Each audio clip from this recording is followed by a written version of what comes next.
designated for women. They probably guessed other retailers would follow their lead, but they were wrong. Others saw that bandwagon was headed in the wrong direction.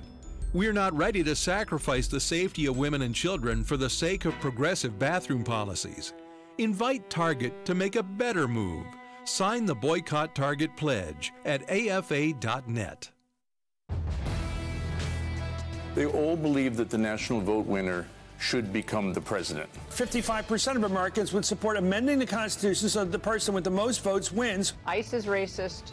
The founders were racist. The Electoral College is racist. Trump's I mean, it's just kind of all racist. Senator Warren, Elizabeth Warren, had a town hall last night, and she said that she thinks we should do away with the Electoral College. The popular vote has been diminished in terms of making the final decision about who's the president of the United States, and we need to deal with that. Education is one of the most important areas that Muslims have to address. We have the obligation, which Allah has told us, to try to bring them.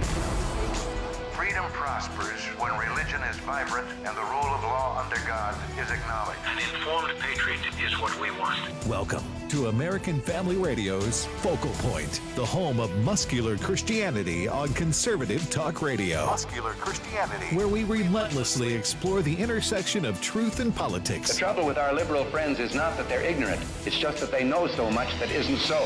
Now, here's your host, Brian Fisher.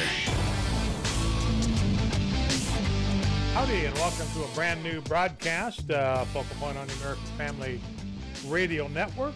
My name is Brian Fisher, your congenial, convivial, amiable, and effervescent host. As always. And you, my friends, are my congenial, convivial, amiable, and effervescent listening audience. As always. So good to have you guys in the conversation. All right, real quickly, I want to be sure we let you know that we are heading in toward our spring share-a-thon. And we would like to get listener stories, as we typically do, heading into a share-a-thon. So we'd like to get your story on tape. And we've got a number you can call, if AFR, and since we're talking right now during Focal Point, if either AFR talk in general or Focal Point in particular has made a difference in your life in some way, you've been given the right information just at the right time, we'd love to hear your story. It could be a blessing and an encouragement to others. So call, minute or two, leave your testimonial. The storyline is 877-876-8893. 877-876-8893. Give us a call. Now, I want to talk for a moment about about a biblical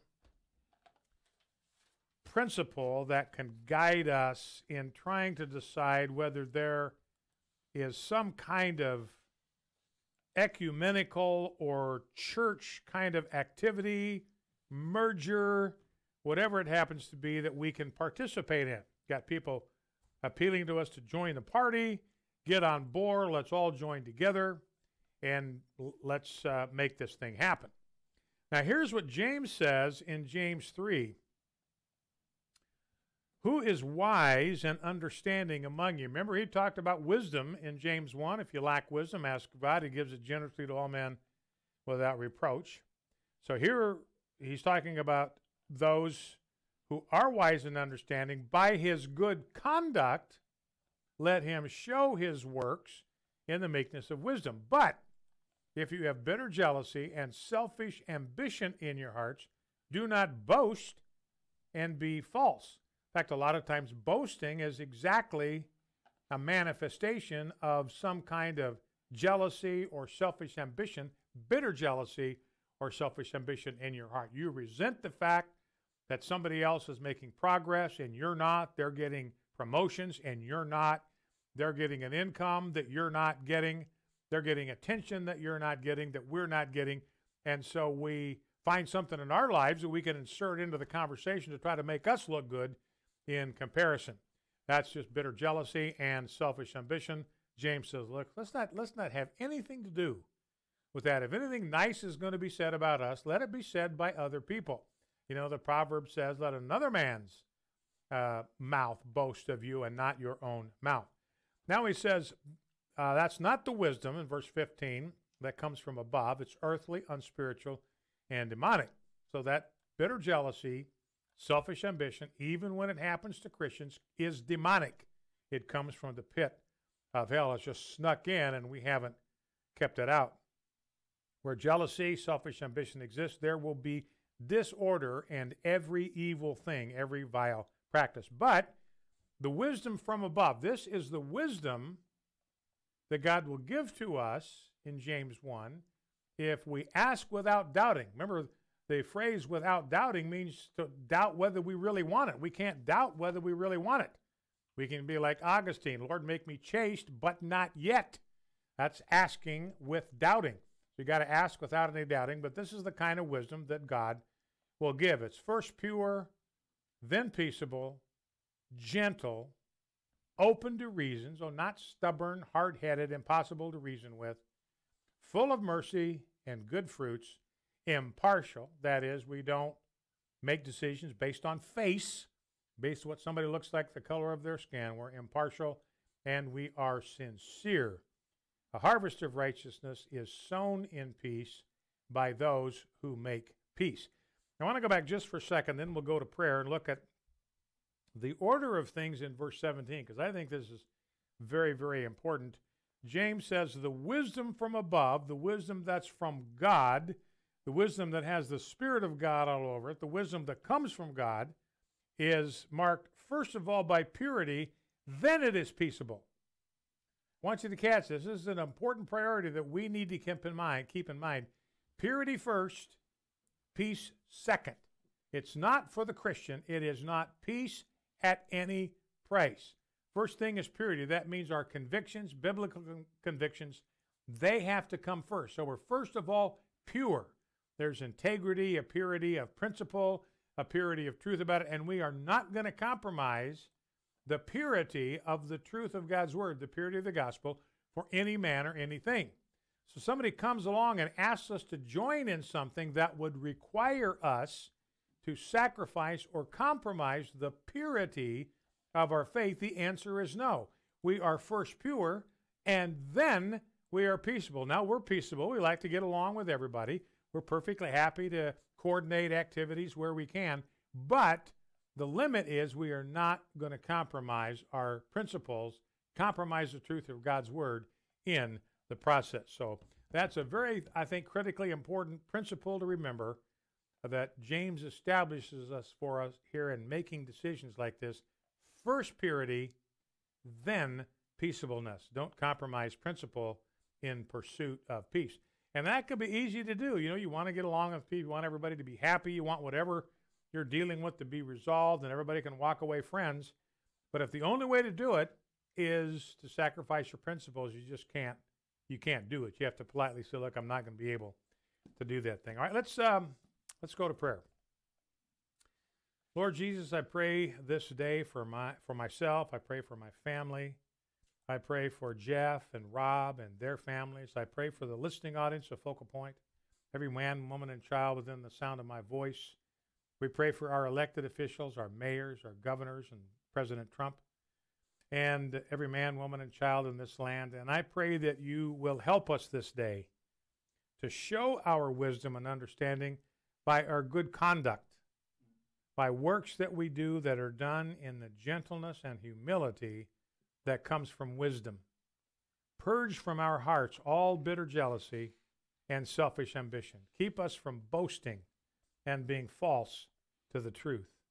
Free us from the things that are earthly, spiritual, unspiritual, and demonic, and only produce disorder and every vile and evil practice. Instead, grant us your wisdom, the wisdom that comes from above. Make us first pure, then peace-loving, considerate, gentle, open to reason, and full of mercy and good fruit. May we be impartial and sincere. By your grace, may we be peacemakers who sow in peace and reap a harvest of righteousness. Amen. Okay, let's see where we go from here. I want to jump into a couple of, these are what I typically call Friday stories. We got some more Read Report stuff that's going to be in the middle of content that we want to deliver. But, Jeff, we were talking the other day of this story about a mother who, well, have you tell the story as the Reed report. I mean, it seems to me this woman would need to register her womb as a semi-automatic weapon. So, Jeff, tell us that story. Yeah, a Texas woman gave birth to 6 tuplets, actually 3 sets of twins, in a matter of 9 minutes. Okay, she gave birth to 6 babies in 9 minutes. Wow. Yeah, 2 sets of twin boys and 1 set of twin girls. Let's see, delivered between 4:50 a.m. and 4:59 a.m. Wow. All right, just popping those little babies out. So 6 babies delivered in the space of 9 minutes. Now, we got a couple of cow stories. For some reason, I just absolutely love these stories. You were showing me a picture, Jeff, in a PetSmart. Tell us what's going on in this picture. Yeah, apparently a man in Texas, in the Houston area, a man and wife, wanted to test the Petco. They have a policy that says anything with a leash on is allowed in their store. So any pet that you have that's got a leash on it, you can bring it into a Petco store. That's their policy. Right. So how they test it? Their pet turned out to be a bull that is pretty big. It's a type of bull that typically weighs 1,600 pounds, and you should see the horns on this thing. I mean, maybe you could describe it. If you're live streaming this on YouTube or live streaming on Facebook. That is a monster, like 1,600 pounds. And look at the horns on that guy. Yeah. That's some serious horns. That's serious hornage there. You know, the only way I think the only way you could possibly get that thing inside the store would be if you had those double doors, automatic double doors. Yeah, it doesn't say much about that in there. But they actually were pleasantly surprised. Petco let them in. Yeah, they all got big smiles on their faces. Yeah. So Petco wins that round. Yeah. Now, the other one had to do, I saw the video of this. Steve Jordahl from our news department showed me this. And I think you saw it too, Jeff, right? Oh, we talked yesterday about this cow that had gotten out of a slaughterhouse. You love those stories. I love cow stories. and because I always root for the cow that gets away, man. I'm rooting for those guys. We had one about the cow that jumped in this big lake and swam to an island. Yeah. And they couldn't get to him there.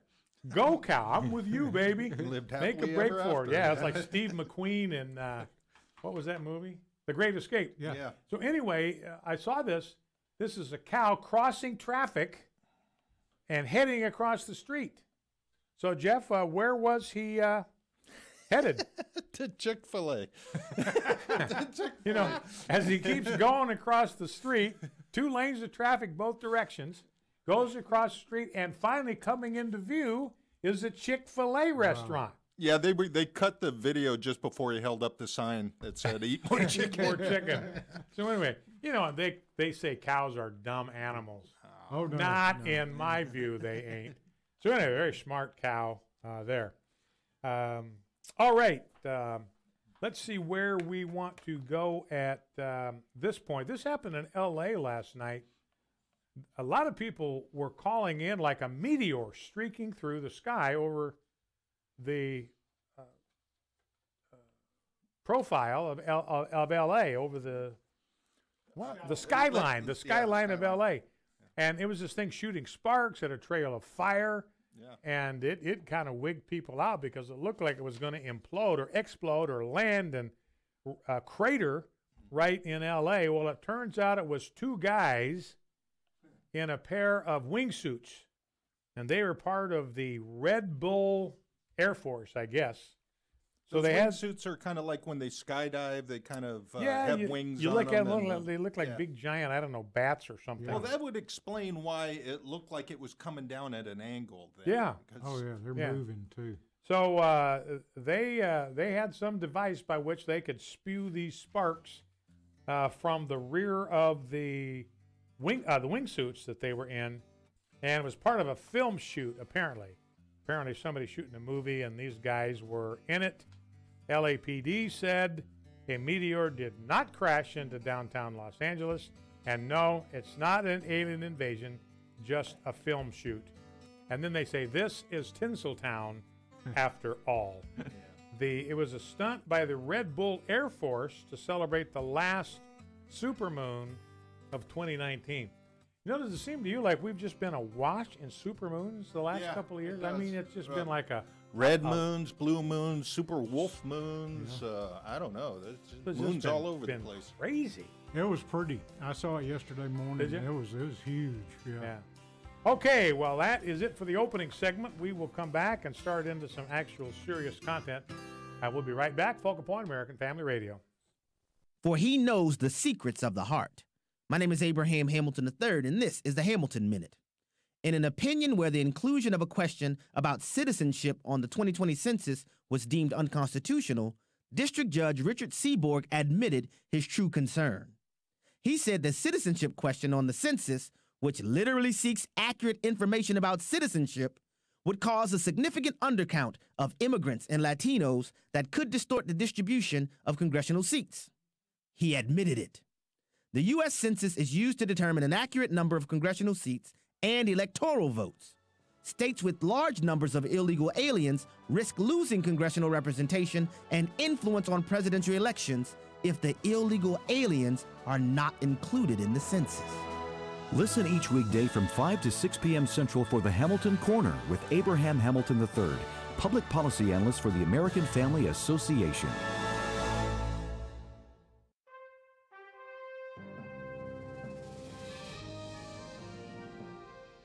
This is Dr. Richard Land, President of Southern Evangelical Seminary. Welcome to Bringing Every Thought Captive. Did you see the disgusting newsreel footage of radical students berating Chelsea Clinton when she showed up to pay her condolences to the victims of the massacre in New Zealand? 2 New York University students accosted poor Chelsea, saying, quote, "After all you have done, all the Islamophobia that you have stoked, this right here is the result of a massacre stoked by people like you and the words you put out into the world. 49 people died because of the rhetoric you put out there," end quote. One of those students, it should be noted, has publicly called for the complete elimination of Israel. What had poor Chelsea Clinton done? She'd called out Representative Ilhan Omar of Minnesota for her anti-Semitic statements concerning Israel. The progressive left wants to suppress all criticism of radical Islam by claiming that anyone who points out that Islamic jihadists were responsible for 84,000 deaths in 2017 alone, most of those victims being themselves Muslim, is fomenting violence against Islam. Nonsense, dangerous nonsense. Radical Islam is lethally dangerous and is far more of a threat to far more people around the world than white supremacists are. All extremism that advocates murdering people they disagree with should be denounced and should be punished to the fullest extent of the law. Telling the truth about extremism, Islamic jihadism and otherwise, is not hate speech. It's telling the truth. This is Richard Land. This is Focal Point with Brian Fisher on American Family Radio.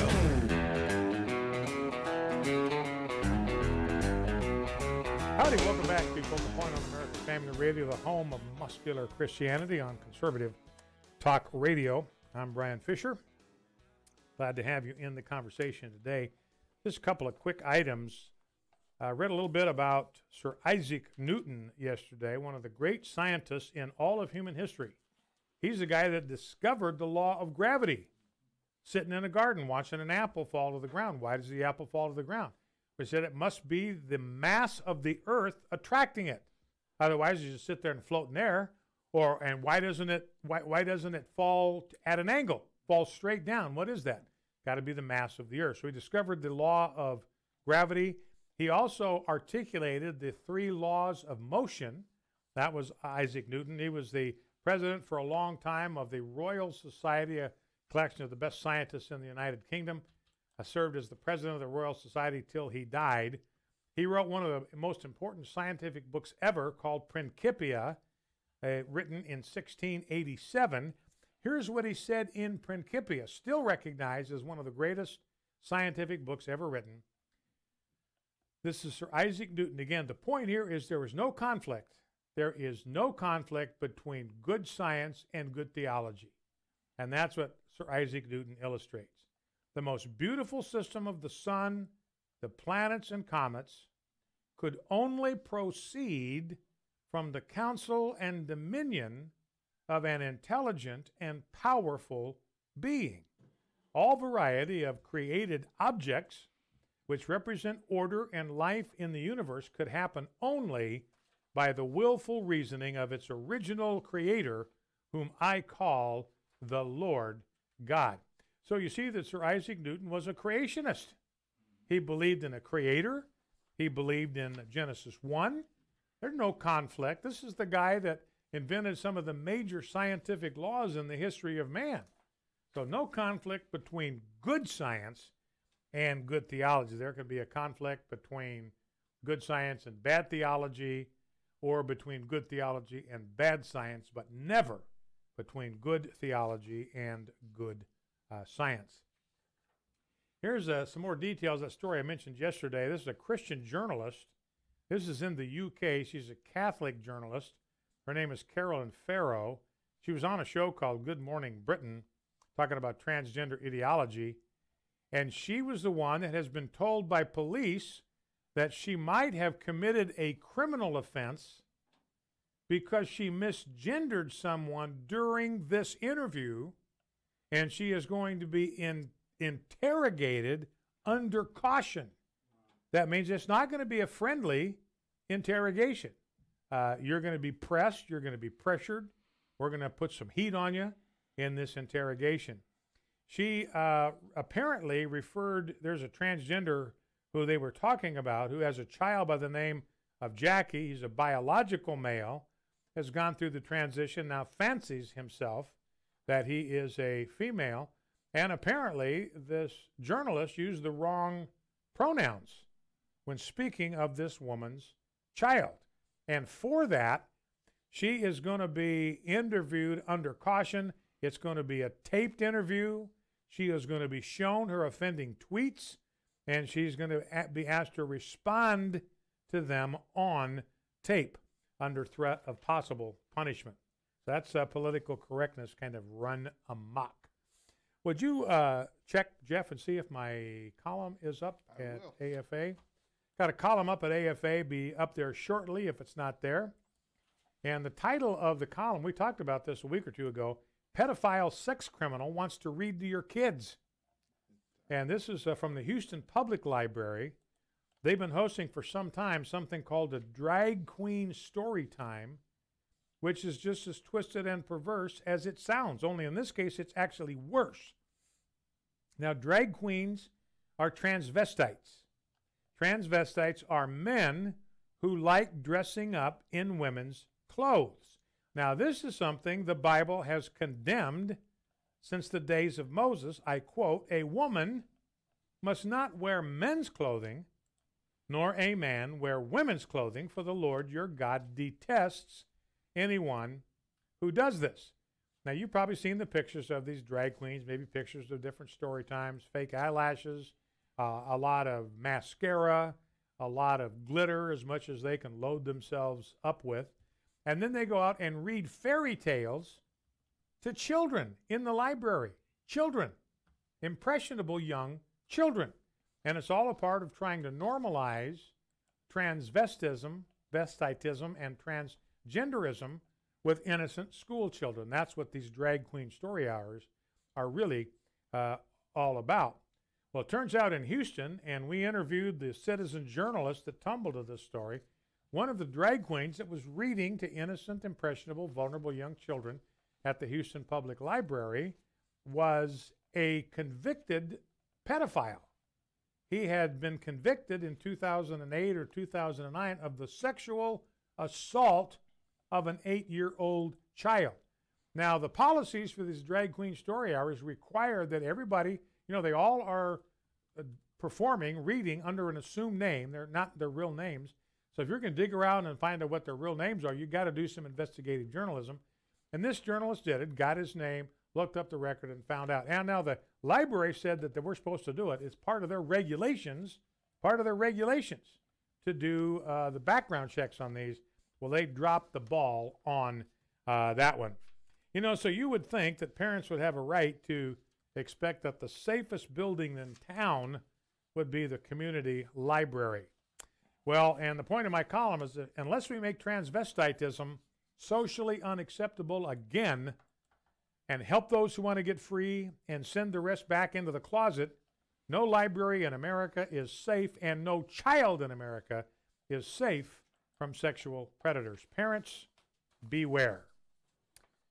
Okay, we have a guest we're going to try to get on the line here. You know, Mississippi has been one of the states that's been leading the country in the pro-life cause. We've got a conservative legislature, and they have been dealing with pro-life legislation for some time. So we want to talk a little bit about that with a special guest here on Focal Point.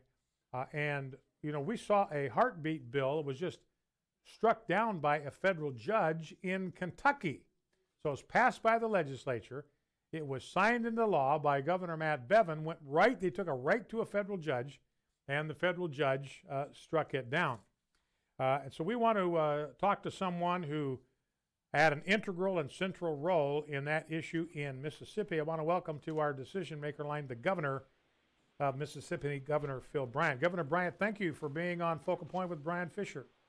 Oh, Brian, absolutely. I'm just so proud to be here and proud to have been able to sign into law Senate Bill 2116 today, which is called our heartbeat bill here in Mississippi. And so it prohibits abortion upon the detectable fetal heartbeat, except for medical emergencies that would threaten the life of the mother.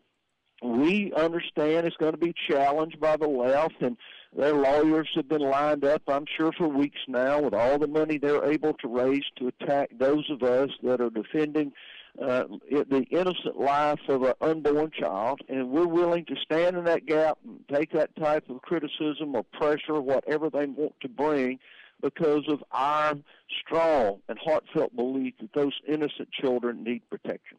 So this is the heartbeat bill, and I understand, Governor, that the heartbeat can be detected on a fetal monitor at about 6 or 7 weeks.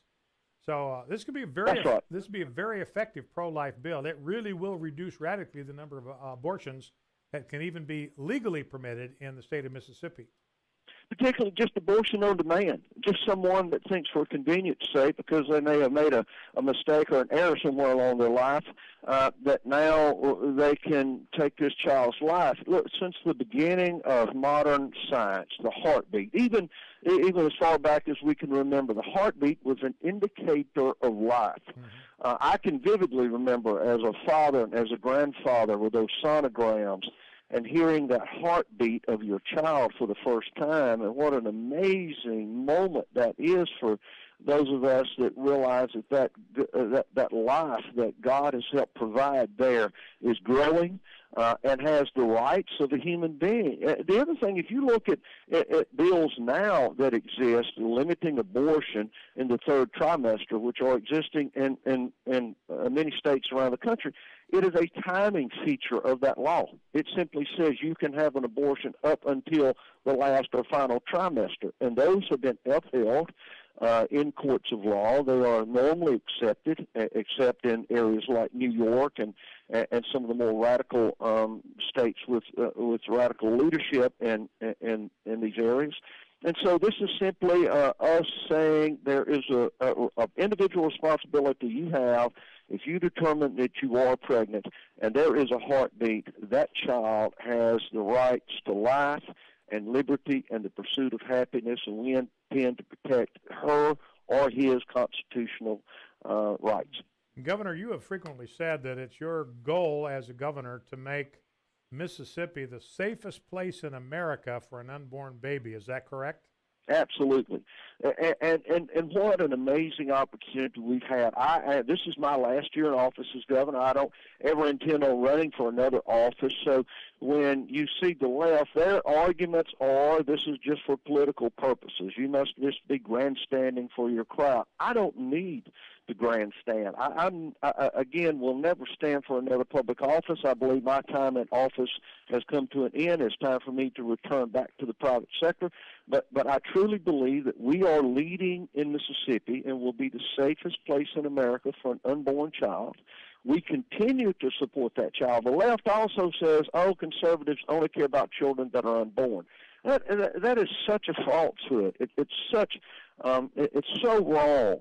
We spend nearly $4 billion a year in the state of Mississippi, both state and federal dollars, protecting children, educating children, trying to, as best we can, improve their health care outcomes in the state of Mississippi. We are just passing the School Safety Act for that purpose. I have asked the state auditor to review all the funding that we have in Mississippi that go to children, how we might be able to maximize the outcomes of those funding. So we care for the entire life of the child throughout their lifetime and hope that we'll be able to pass that feeling on to them. One last question. I'm talking here with Governor Phil Bryant of the state of Mississippi, whose goal is to make Mississippi the safest state in America for an unborn child. And Governor, in the typical parliamentary process, you will receive a bill from the Senate or the House, and you will have, according to the law and the Constitution, how many days to sign that bill or decide whether you're going to sign it or not? Well, normally there are 5 days, including the day that you might receive that bill, whether or not it's enrolled. We normally try to sign those bills within 5 to 7 days. But this one was so important to me. I wanted the world to know, the nation to know, the Mississippians who fought so hard supporting us that it was important enough for us to, as soon as it was enrolled in the Senate, as it came to my desk, as we had reviewed the bill thoroughly and completely to sign it into law, and in fact we did at 11:30 today.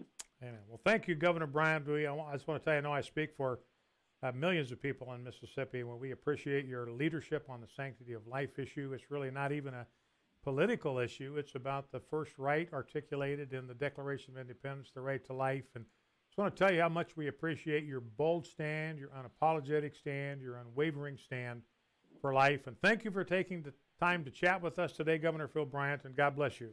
Absolutely. Thank y'all so much, and God bless. All right. God bless you. All right. How about that, ladies and gentlemen? Wow, that's great news. Isn't that cool? Have a governor whose goal for his public life is to make his state the safest place in the country for an unborn child. A little bit different than the philosophy in New York or Rhode Island or Vermont. Remember, the governor of Vermont said, if the baby's born, well, we're gonna make it comfortable, and then we're gonna let the mom decide whether to let it live or kill it. That's the philosophy of the governor, as a governor of Virginia, by the way, instead. All right, so our thanks to Governor Bryant, and didn't wait even a day, didn't wait 5 minutes. Got that bill in front of his desk, and he signed it right then and there. By the way, next Friday, is the premiere of the movie Unplanned, a very great pro-life movie, and we'll have a couple of people that are a part of that production who will be guests on our program leading up to the premiere next Friday, so be ready for that. All right, another winnable war moment on the sanctity of life front. Governor Matt Bevin, great governor in Kentucky. If you haven't heard about this guy, keep an eye on him. This is a guy that I believe would make an outstanding choice for president one of these days. He's solid, strong, conservative, evangelical, unwavering, unbending, doesn't cower, flinch, retreat in front of anybody. For Governor Matt Bevin, if it's a matter of principle, no retreat, no surrender. And he just signed a law that basically bans eugenics in the state of Kentucky. His bill says a fetus or a baby cannot be aborted due to her race or gender or disability. It's now illegal to do that in the state of Kentucky.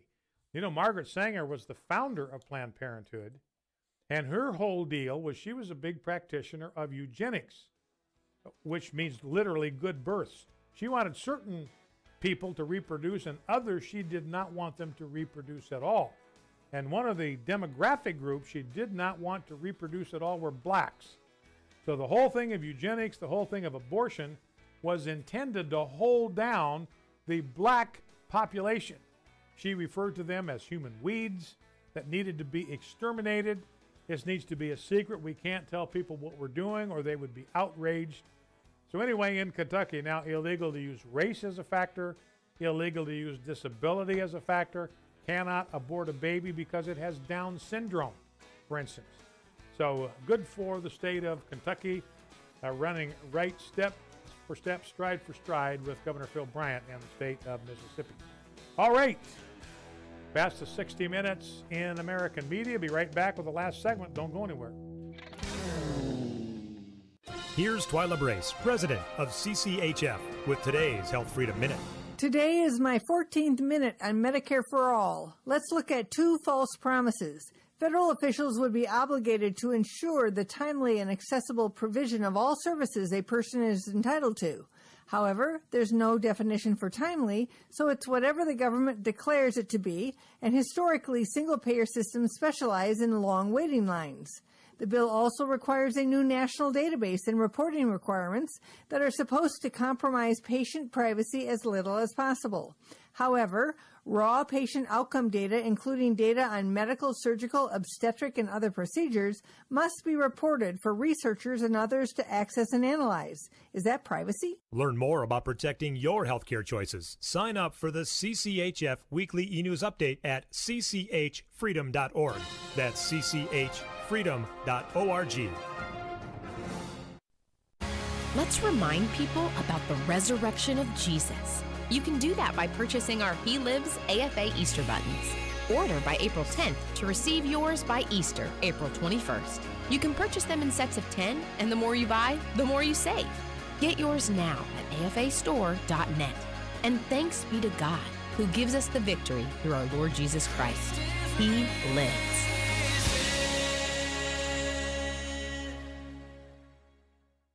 It's no secret how American Family Radio is influencing lives. I am blessed immensely by it. Have you called to share your story? Now is the time to do so as we approach our 3-day share-a-thon. You might even hear your story on the air. Without AFR that day, there's no telling where I could have wound up. These remarkable stories become powerful reminders of how God is using listener-supported American Family Radio. Call 877-876-8893. The following is not an actor, but a real-life story from Trinity Debt Management. I was finishing undergrad and got credit cards because I couldn't work full-time, so that started the credit card journey for me. If you're in debt and you need help, call Trinity at 1-800-788-1813. And then when I got married, we combined our credit card debt, and it became impossible to pay off on our own. At that point, I was like, I don't know where to turn. And then I found Trinity. Trinity will consolidate your accounts into one easy-to-manage monthly payment, reduce your interest, and possibly improve your credit score. You'll save thousands. I initially was scared to call, and immediately I felt relief. I mean, in a matter of 3 years, we've already paid down $20,000 in credit card debt, which is huge. Call Trinity at 1-800-788-1813. That's 1-800-788-1813. American Family Radio. You're listening to Focal Point with Brian Fisher. Hi, and welcome back to Focal Point, the home of muscular Christianity and the fastest 60 minutes in American media. Buckle up. We are going to hit the ground running in this last segment. Let's grab a soundbite or two to get us started here. Rob, let's drop down to clip. Let me flip ahead here in my rundown and get to the clip I'm talking about. Where is that clip? What's it about? Well, it's about immigration, but I can't seem to find it now, wherever it went. So anyway, we'll save that to when I find it. Rob probably didn't like it and erased it. Just probably dumped it. Anyway, well, no, here we go. Let's go to clip number 7. This is these are several clips I wanted to play the other day. This is a reporter by the name of Elias, and he's a guest on Cheryl Atkinson's program. Cheryl Atkinson, one of the best journalists working in America today. She actually quit CBS because they would not let her report accurately on Benghazi. She was at the bottom of that thing, and she was filing reports, and they kept spiking them because they did not want the truth to come out about Benghazi, of course, because it didn't fit their narrative that Barack Obama is the light bringer. So anyway, this Elias guy went down to, I think it's Honduras or Guatemala, one of those two, which is where MS-13 is now kind of headquartered. They send their people up here in caravans to come to the U.S. And so and remember, MS-13 is very active in the United States right now. They're busy in the U.S. as we speak. They come from there. It actually started in Los Angeles, but now it's headquartered basically down in Guatemala, but it's very heavy presence here. So this journalist asks the member of MS-13, what kind of things do you do as a member of MS-13? What kinds of things do you have to do as a gang member? We start by selling drugs, and after that, you become a hitman. So you guys are both hitmen? Yeah. Who do you kill, though? Anyone who's not part of the gang. So who tells you who to kill? The boss shows us a picture and says, you need to do this and this and this, and we go do it. They claim they are paid $1,000 for every killing. Do you guys ever feel bad? No. In this life, there is no feeling. In this life, there is no feeling. Absolutely pitiless, absolutely remorseless, and it shows where human beings can get to in the wrong environment. So you talk about a crisis at the border. I mean, every time an MS-13 member comes across, he's adding to the crisis. That's a one-man, one-gang crisis. Now, one of the problems that immigration is having right now, and this is sort of a problem for the left. Remember, the left has been saying this crisis stuff, it's exaggeration, it's hyperbole. There is no crisis at the border, so that's their talking point. No crisis at the border. In the meantime, we're being swarmed with illegal aliens that make it abundantly clear that there is a crisis at the border. Here's an excerpt from a piece in the Washington Post today. For Democrats eager to draw a sharp contrast with Trump ahead of the 2020 presidential election cycle, the growing number of migrants being apprehended threatens to puncture a reliable talking point and force them into a fraught choice, sound heightened alarms, and risk affirming Trump's narrative of a border crisis, or play down the rising numbers and risk appearing indifferent or negligent. In their fight, Democrats have pressed administration officials to acknowledge that there is no emergency, but there very clearly is. So, again, the party of science, that's how they fancy themselves. They're struggling with math. There is a crisis now that's becoming so undeniable that not even the Washington Post can't ignore it. Here's another part of that crisis at the border. Tens of thousands, well, let's go to paragraph 3. The U.S., listen to this, get ready for this, ladies and gentlemen. This will knock your socks off if you haven't read this. The U.S. has started releasing hundreds of illegal immigrant detainees. So these are illegal aliens. They have been apprehended. They have been detained by the Border Patrol. And the U.S. has started releasing them into the interior of the United States because they don't have any place to put them. Because of authorities' struggle, it says here, to find available places to house the thousands of illegal migrants coming through the U.S.-Mexico border. So they released 250 immigrants between Tuesday and Wednesday. They just release them near the border, and then they just go wherever they want. So we're seeing these illegal aliens, many of whom are criminals, just being invited to come into the United States with no restriction, no screening, no vetting, no whatever. We had a story from New York about a criminal alien that bit the tip of an ICE officer's finger clean off, bit his fingertip off. I mean, there's bone and stuff in there, bit it clean off. And again, this is an example of what sanctuary city policy does.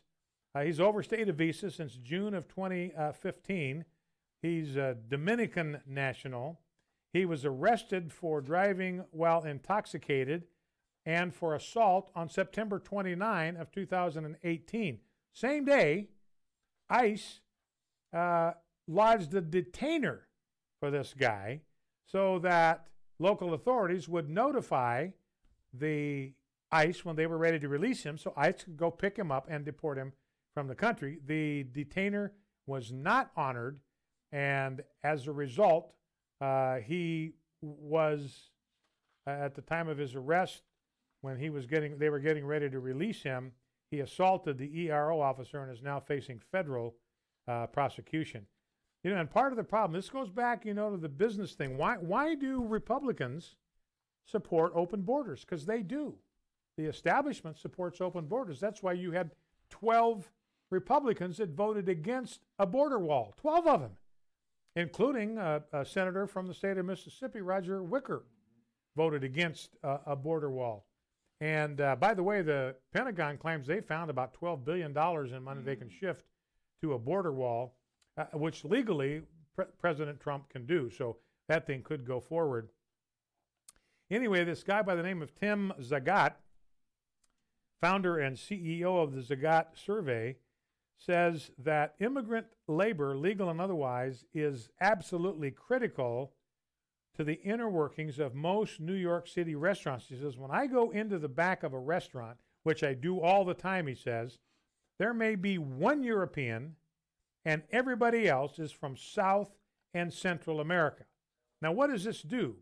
Well, it keeps food industry wages extremely low. Now, those are not jobs that Americans are not willing to do, but if it's under minimum wage, they're not going to touch it. They can't make enough to feed themselves, let alone their families. So that's why Republicans, they've got these New York City restaurant owners giving them money, and they say, what we want in return for our donation is we want a flood of illegal immigration. Washington Examiner says that the immigration court backlog is up 300%. I mean, they've been backlogged for years, and now the backlog is even higher by times 3. And the American Bar Association, they're part of the card-carrying left, they said this is an existential crisis. What's the word that the American Bar Association uses for what's going on at the border? It is a what? Read it with me, ladies and gentlemen. It is a crisis over the surge in the number of immigration cases clogging up the courts. Backlog immigration is 1 million. I have no idea how long it's going to take to clear up 1 million backlogged cases. And here's what ICE is doing. They don't have any place to put these people, so they dumped 3 busloads of them yesterday at an Arizona bus station because they have no other place to put them, no other place to send them. And Jeff, you've been reading some other stuff about illegal immigrations and how some people are treating them. Apparently, it's not just a problem here. In Europe, of course, we know that they have quite a bit of immigration. And an Austrian monastery, Franciscan monks that have been feeding the migrants since 2015 have just decided that it will cease feeding because of danger and problems that they're having. Not only are they feeding in the monastery, a lot of people are showing up drunk and throwing cigarette butts inside the monastery. They can no longer allow women out to help feed. They must be heavily escorted. They're being attacked is what's happened. Even the father was personally attacked, kicked, and hit on the head, and that was probably about the last thing. It's just become too dangerous. So, and that's what the monks do. I mean, that's their calling, is to feed the poor, and it's Muslim migrants that won't let them do it without being at risk of life and limb. This is the religion of Islam, ladies and gentlemen. I want to make you completely aware of that. We got to not be fooled by the threat of Islam. Now, clip R1, this is a couple of years old, but their goal, the goal of Muslims, has never changed. Their goal has been the same since day one. Actually, this video was from 1986. So that's, 33 years ago. And their agenda is exactly in 2019 what it was in 1986. Let's listen to what the Muslims, and this is a Muslima, female Muslim. They're supposed to be the compassionate side and all that kind of stuff. Listen to what she's saying Islam wants to do. Education is one of the most important areas that Muslims have to address. And while our objective, our final objective, is not just to become part of the system that we experience now and that we see, our objective, our final objective, is to create our own Islamic systems, and not only create Islamic systems for Muslims, but to look at all the other people who are sharing this country with us as potential Muslims. And if we look at them as potential Muslims and feel that we have the obligation, which Allah has told us, to try to bring them into the same style of thinking, into the same way of behaving, into the same objectives that we have, then we have to have some way that we can communicate with them and some way we can work with them.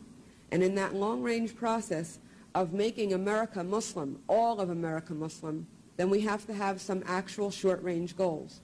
We have to have some way of dealing with them and know how we're going to deal with them and in which ways, and be very calculated about it, or else we will not accomplish our goals. Okay, so the Muslims want to take over America. You heard it from her own lips. And it's not even really a secret. If anybody thinks that's not their goal, they're not paying attention. That's why I say, ladies and gentlemen, this religion has got to be stopped. If we're going to have a future as a nation, we've got to stop Islam at our border. We've got far too much of it inside our borders. May not be a lot we can do about that. We have got to stop the influx of followers of Muhammad, because they are going to destroy what the liberals haven't destroyed in our country. Electoral college is a big deal. Let's play clip number 2. Democrats are really pushing this pretty hard right now. Chris Matthews, clip number 2. According to the Pew Research Center, 55% of Americans would support amending the Constitution so that the person with the most votes wins, while 41% support keeping the Electoral College. Explain that, Reed. Why do some people want to keep the electoral vote? First, let me give you an up-to-date poll. We did a poll, our group, that concluded last week 76% of the people in Ohio believe that every vote in the country should be counted equally, and the majority believe that whoever wins the national vote ought to be the president. If you go state to state across the country, everybody is going to show in their state a majority that believes that the national vote winner should be the president, because that's fair play, because that's the way we run. You mean even in everything. the little states like Montana, which has one electoral vote or one member of Congress, 3 electoral votes, even those states would like to go to a popular vote? They all believe that the national vote winner should become the president. Okay, so straight popular vote. Constitution provides for the Electoral College vote. Let's play clip number 3. Here's Kamala Harris. She wants to be your president. Senator Warren, Elizabeth Warren, had a town hall last night, and she said that she thinks we should do away with the Electoral College. Is that? Do you agree with that? I think that I'm open to the discussion. I mean, there's no question that the popular vote has been diminished in terms of making the final decision about who's the president of the United States, and we need to deal with that. So I'm open to the discussion. All right, Elizabeth Warren campaigning on him. Kamala Harris, I might be right behind her. Here's Noah Rothman. He's a journalist. Clip number 4, talking about the 3/5 clause in the Constitution. The 3/5 compromise was a compromise between slave states that wanted slaves counted as entire people because they wanted that population. It was the northern states that said, no, we don't want that. And as a result, they compromised on this in order to give northern abolitionist states more political power. The 3/5 compromise, as horrible as this line of slavery in the Constitution is, was designed to disempower slave states. So the 3/5 compromise, ladies and gentlemen, learn it, live it, love it. The 3/5 compromise was a pro-abolition compromise because it diluted the power of the South to protect the slave trade, because they only got 3/5 of representation in the House for every slave. It was a pro-abolition compromise, so remember that. Well, that's it for today. Don't forget to bow low before God, stand tall before man, stand in the gap, and never forget, as Governor Phil Bryant of Mississippi has told us, we're fighting a winnable war. See you tomorrow. The views and opinions expressed in this broadcast may not necessarily reflect those of the American Family Association or American Family Radio.